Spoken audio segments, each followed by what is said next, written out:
Are games better or worse because of early access? I think they're worse, and here's why.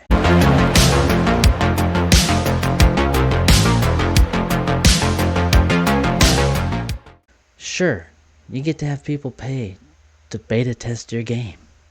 That's obviously a positive for companies. You also get to extend your release windows with practically no time pressure. You don't have a release date to aim for anymore. People are playing your janky ass incomplete game, but they know what they're getting into.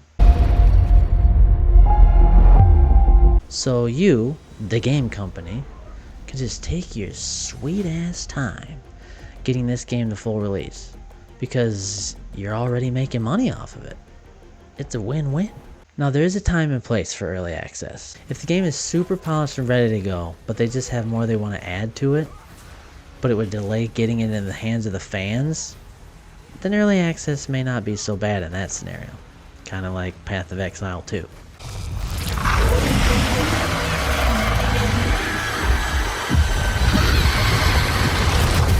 Here's where I have a problem though. I feel like early access is becoming an excuse to either never have the full release of the game, or to endlessly delay the release because there's no rush anymore.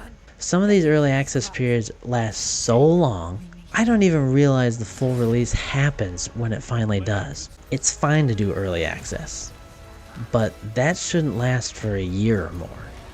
We should be talking like months. I feel it does a disservice to the game.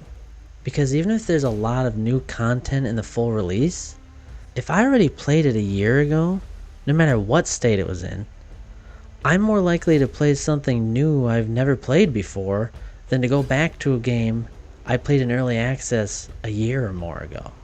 Now sometimes it's cool to get into a game early that you've been anticipating. But for me, I'd rather wait the extra time, not touch the thing, and get the full release. That way the first time I play the game, my first impression of it is the experience that was intended.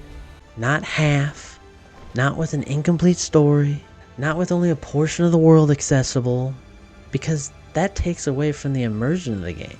You're constantly running into under construction signs. The other issue I have is charging people for early access. I get it. It helps fund the game. It helps propel them toward that end goal faster maybe. But I don't remember paying to see a movie at the theater and getting kicked out at the third act. Or paying for a cheeseburger and just getting the bun. For some reason it's become acceptable to pay for games that aren't finished. To be made to wait forever for the finished product. To pay them to play test their game. And we're all okay with that apparently. I actually give kudos to the companies that delay their games. That's a hard choice to make for a number of reasons, but you'll get more respect from me because I'd rather have a delayed game that's finished than a rushed, half-done, janky early access game with a pile of roadblocks.